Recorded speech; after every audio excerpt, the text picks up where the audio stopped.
ahead. And the writers doing this work of discovery are named Joe Minicozzi and a colleague named Josh McCarty. They run a design business called Urban 3. And Chuck Marohn, who runs strongtowns.org, has a story. In fact, he has 5 essays that explain the coming collapse in municipal government across the country.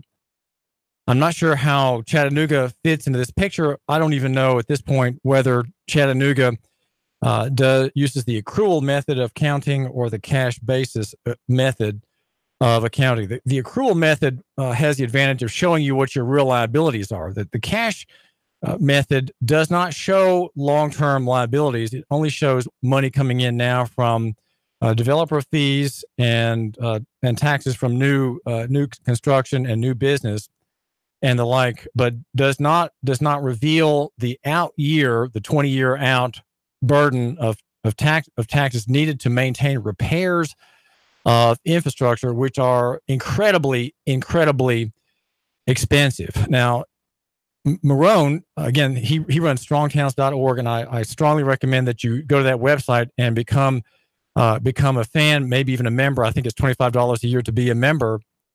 But he has five essays that explain what he calls the urban Ponzi scheme.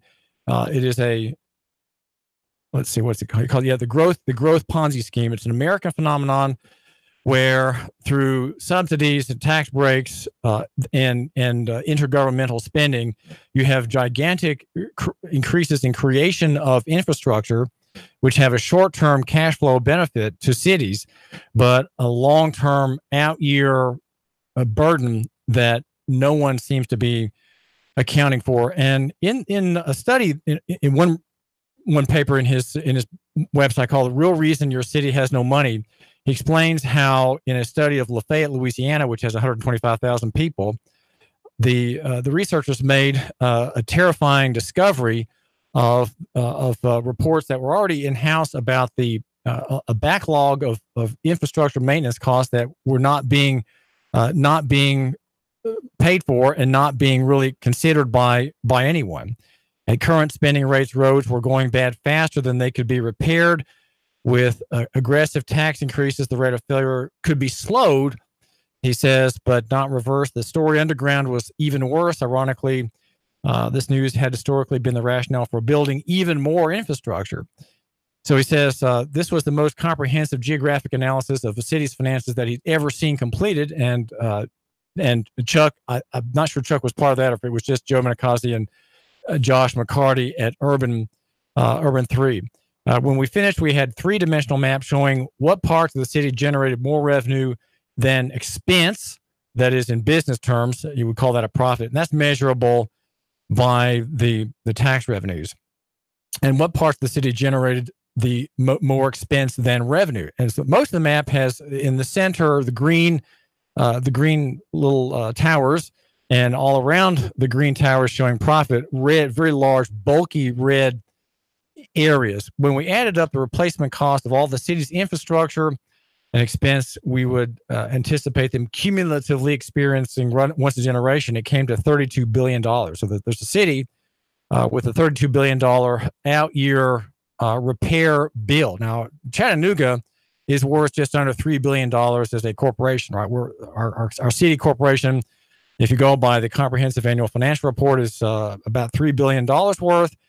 And it has, I think, about $800 million in debt. So let's say $750 million in debt and obligation. And in the details, there's this. The median house in Lafayette costs about $150,000. Oh, by the way, you can call me. If you want to change the subject, that's great. Well, we can talk about really anything you want, 800-8949. And I failed to give that number out enough. And I guess that's just because I have work to do, right? Work to do on your behalf here on the David Tilley Show, the Sean Hannity station, CBS station, with a terrific, just a wonderful early morning news ride from starting at 6 o'clock. You can all morning long. We've got live, local, and international news. with the CBS chipping in on the national and international side. Now we're talking about accounting methods and whether or not we can see a municipal disaster ahead. And of course, the question I have is, okay, it's going to happen around the country, as these writers at strongtowns.org are suggesting. And this, by the way, strongtowns.org is a platform that has grown in tremendous leaps, in the hundreds of thousands of X's, 1,000 times increase in interest, and they're widely discussed. In fact, Chuck Marohn was here in Chattanooga. Mayor Andy Burke and others had him here. A median house in Lafayette is about $150,000. A family living in this house would currently pay about $1,500 a year in taxes, okay, to the local government. About 10% of that, or $150, would go to the maintenance of infrastructure, okay? More is paid to the schools and to regional government. And a fraction of that, $150, it varies year by year, is spent on actual pavement. So the actual pavement, which is very, very expensive to do, is just a small fraction. To maintain just the roads and drainage systems that have already been built, a family in that median house would need to have the taxes increased by $3,300 a year. That assumes no new roads are built and existing roadways are not widened and not substantively improved, Chuck says. That is $3,300 in additional local taxes just to tread water. That's not really paying off the future, building up a reserve to pay for the future infrastructure repair. Using ratios we've experienced from other communities, he says it's likely that the total infrastructure revenue gap for that median income house or that median home is closer to $8,000 a year. So the house would have to pay $8,000 additional dollars in taxes to meet the future obligations, okay, the future infrastructure repair and maintenance obligation. We're not talking about growth here. We're talking just about maintenance. The median household income in Lafayette is, guess what? It's about $41,000. With the wealth that has been created by all this infrastructure investment, he says, a median families living in the median house would need to have their city taxes go from $1,500 per year to $9,200 per year. And that is just to take care of what's there, right? And one out of every $5 this family makes would have to go just to infrastructure. And my question is, as I think about this and I'm reading this material, what does Dave Crockett say? Dave Crockett, our senior statesman, the senior statesman in Chattanooga is Dave Crockett. What does he say about this? And in fact, this morning, when I was preparing for my show at Panera in Hickson, where I kind of have my office on Friday mornings after Panera Posse, where we round up the bad guys and put the money back in the bank, by the way. And you, my listener, are welcome to join me any Friday morning at Panera Posse. Just look for me. Probably the only man in that store with a bow tie, that's me. Lafayette has collectively made more promises than it can keep, and it's not even close. If they operated on accrual accounting, where you have to account for long-term liabilities instead of the cash basis method of accounting, where you don't, they would have been, get this, bankrupt decades ago. Bankrupt decades ago. He goes on down to say, this provided the local government with the immediate revenues that came from new growth, permit fees, utility fees, property tax increases, sales tax, and so on. That's why cities allow and encourage more building. They get an immediate fix. This is why it's a Ponzi scheme. You have new money coming in, but there's a greater, the more people who coming in, the more obligation you have, right, to pay off the earlier investors. That's what a Ponzi scheme is. Social Security is a federal government Ponzi scheme, just FYI, and BTW, by the way. In exchange for that, the immediate cash flow, right, the sugar high, the city takes on, and here's the problem.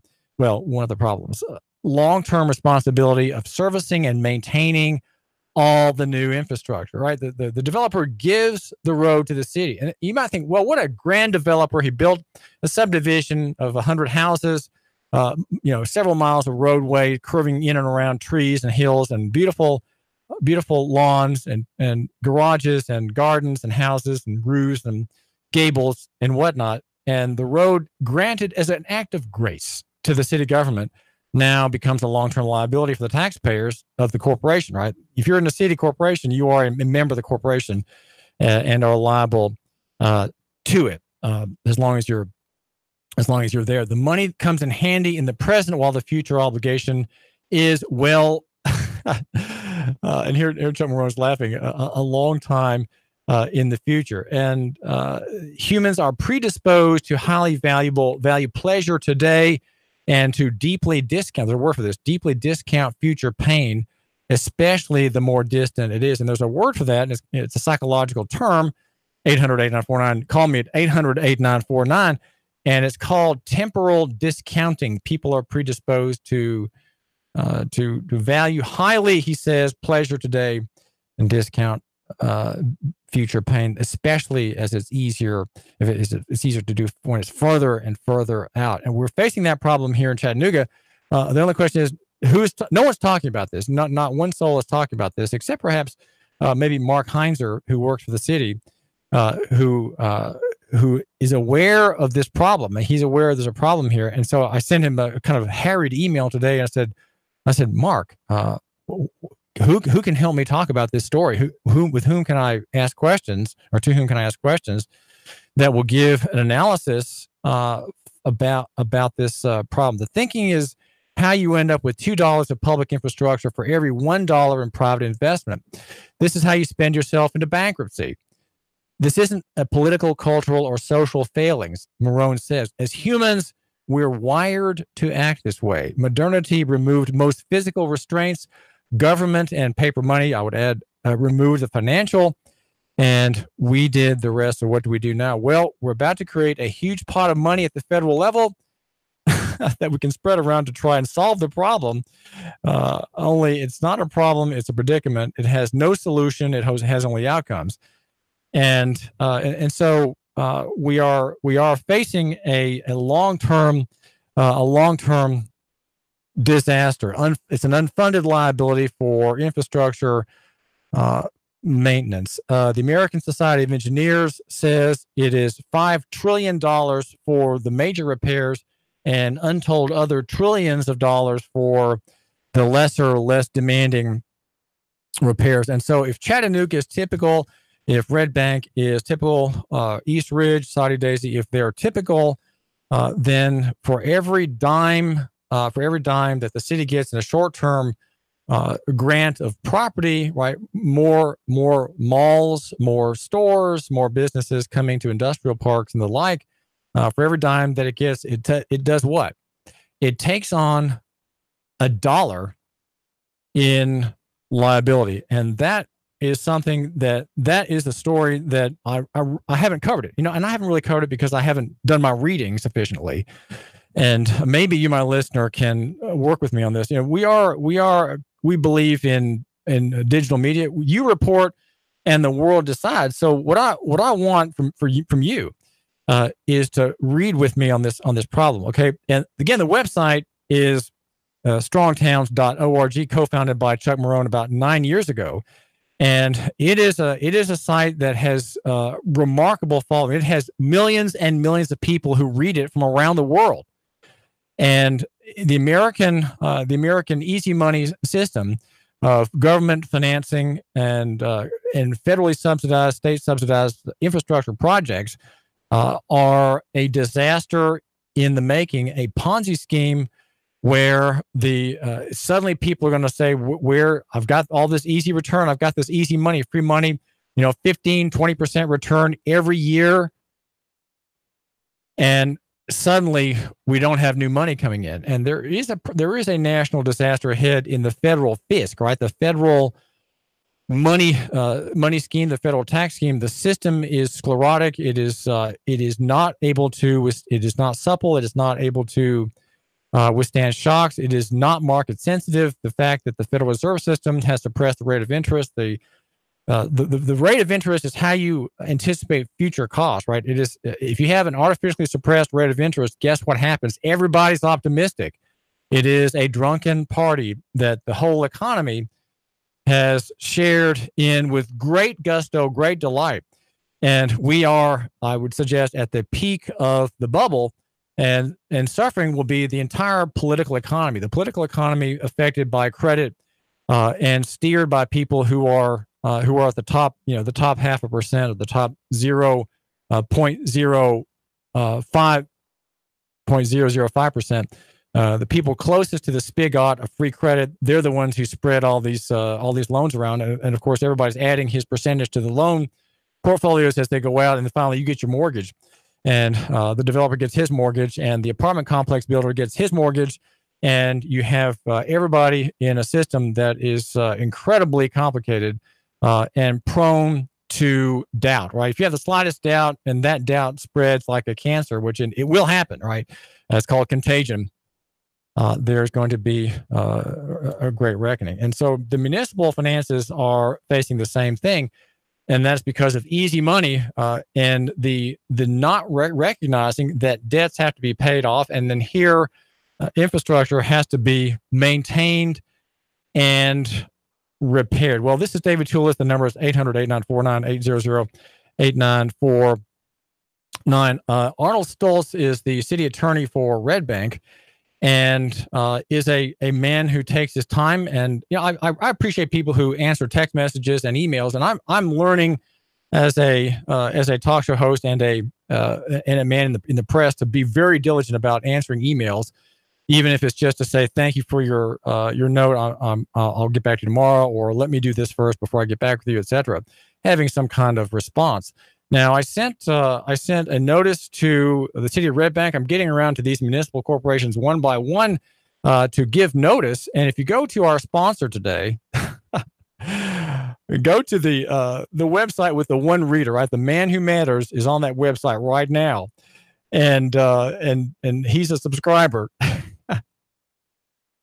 There's a story about my need to deal with this town as if it were a small child, and I hate to say that, but I sent notice to the city attorney about the transportation statute and the limits in the statute upon the activity of the police enforcement powers and the limits on police power, and he did not acknowledge receipt of the email and the attachment, a 20-page transportation administrative notice. So I sent him a follow-up email asking him if he had received it. Would he please respond that he had received it on behalf of his client, the city of Red Bank, which has a bad reputation for police abuse. Okay, we need to say that there is a bad reputation by the city of abusing the citizenry. And think of the sort of race-based riot at the gallery that was caused by a dozen police raiding a UTC graduation party, mostly minority people,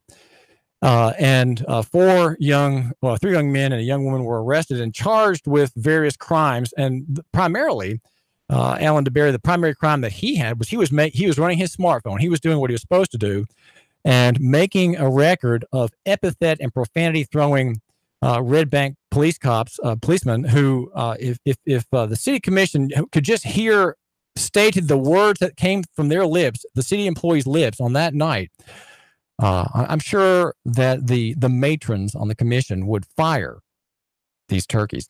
So my notice to this city is to inform Arnold Stoltz, who's not responding to me, about the statute, Title 55 and Title 49 of the U.S. Code. And I'm a boring journalist. Okay? I'm the most boring journalist you could ever meet.